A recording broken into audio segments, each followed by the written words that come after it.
Indian intention, it is uh, it is to them. It is not me, but we feel that Bangladesh has a hostile government. So India should treat it as a hostile country. But India is still trying to make friendship with this. But how it could be an Islamist government can be friend to India? India is a democracy, largest democracy in the world. So that is what we urge the Indian government. Please stop this. Stop this being a gentleman with a Islamist, with a militant Islamist. You must treat them the way America treats them. That is the answer. We call it militant Islamists. Their character is same all over the world. It is not only India, Pakistan.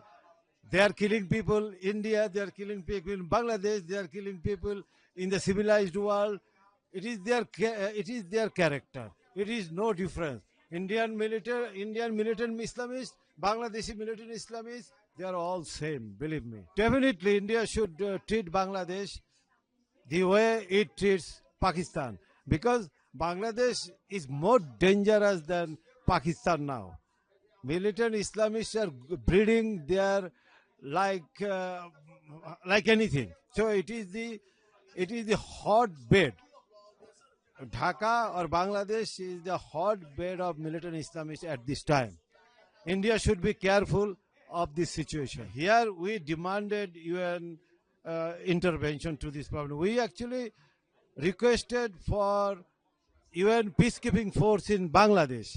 We actually requested that India should do something so that United Nations send its forces, peacekeeping forces in Bangladesh to save the religious minorities and the civilized people. We have been trying, in I live in the UK, and I've been trying to get their attention because women, no countries can go forward without their women safety or giving women their equal rights. And when women are raped or women are tortured, it has to be in the media, and they have to give them the justice, because who given you birth? The women, the mother. Nobody can be better, more precious than a mother. And mother giving you birth, and then mother giving you the world, he bring you in the world, and then this is what you're doing. You're going out and raping a woman. She can be a mother tomorrow, or she was a mother yesterday. The rape happened in Bangladesh, or killed. That was yesterday. And she did not tell anybody that she was raped. And then she was given a poison. And when she was dying, before she died, she was telling her story to her son. Can you imagine how painful it could be? And this is the stories, and not only in Bangladesh. These are stories, women's stories are everywhere in this world. So I'm a women activist as well. So I fight for women's rights. Women has to have equal rights. No, if you do not have a women movement, no country can go forward, and no nation can go forward. India can protect women in Bangladesh. India can do, because if you see, even this morning, if you go to the borders, even the borders are closed. If you see how many women are lying down and sitting down with their young children, the mothers. And she became your president is a woman. She should understand why they're sitting down. Because women, they are fear of their dignity. And I have a friend, Sheila, her daughter, who is only 16, to get married. Because she's worried, because she's worried about her daughter's dignity. So we are women. And so this is women's body, and we should walk with no fear, and we should walk with our head high. And when we are very lucky that we have a president, women president. She should be taking care of its own women, and as well as Bangladeshi women, as we are all Hindus, and Hindus women are in fear in Bangladesh. I'm not in. I was never in politics with Awami League politics, but Awami League was a believer of 1971. So am I, and I am passionate about 1971 because my families were involved in 1971. and I'm a lover of Bangabandhu Sheikh Mujibur Rahman. I read about him, I learn about him. So this is why I have respect, although we did not get justice when Sheikh Hasina's government was in power. So it is, even Sheikh Hasina comes to power, they need a reform. What Sheikh Hasina's government did, her cabinet was, I don't think they did the justice to not only Hindus, they did no justice to the country. They did no justice to the country. And a lot of corruption has happened during Sheikh Hasina's, when she was in power. Even she comes to the power, it should be a reform. Reform Awami League. Reform, they have to do some kind of cleanliness of the party and then power.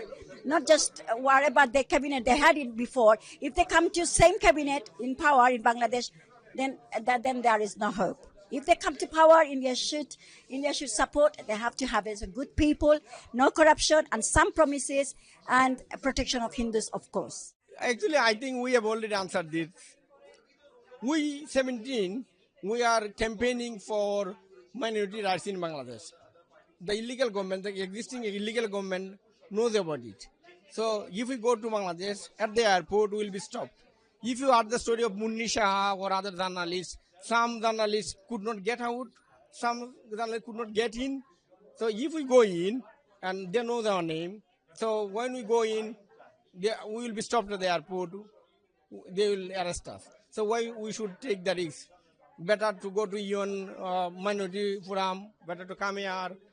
We'll do the third one in London, the fourth one in Washington. So that's why we are here. It's not that we are asking India. This is a space to tell our story. Because India is the largest country, all the media keeping eye on them. So we are telling our story here. So it is better to tell the same story in Nepal. Obviously, as a Hindu or a Christian or Buddhist in Bangladesh, they always say you are Indian, and you are Modi's Modi's boy. They call Modi's son. So we are being branded as a Modi's son, but you know what he is doing? He's not doing what Bangladeshi minority people expecting. That is the reality. But we are here so that Modi can see it. We want better from him. I don't know the policy, or there might be something going on, we don't know. But what we can do, we just can tell our story. That's what we are doing here. So that you can deliver our story to him and he can take action. India will never hand over Sheikh Hasina to Bangladesh. This is very simple. This is a verbal note. They might keep it aside, leave it. Because for India, Sheikh Hasina is the biggest asset to build a safer South Asia. So she's the main factor. She's one of the major factors, Sheikh Hasina, and she can deliver better than anyone. So India will protect her the best. But we are talking about us people. Yes, Sheikh Hasina is protected and she is being treated the best India government can. She is getting Queen Elizabeth status here. Okay, but what we are getting? We are being killed, we are being tortured, our temple are being burned. So you see the differences. Most people should be protected by Modi or Indian government, but they are protecting only Sheikh Hasina. Yes, she is the top commander of Bangladesh. For secular people, we love it, but we also seek assistance from the neighboring country, from the global community, so that they can take care of us as well.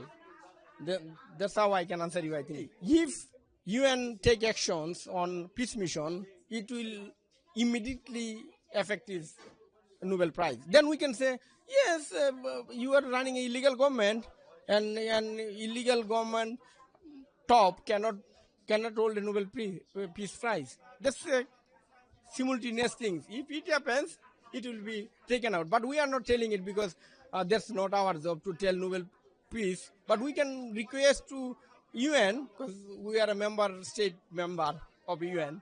So that's how I can analog it, I think.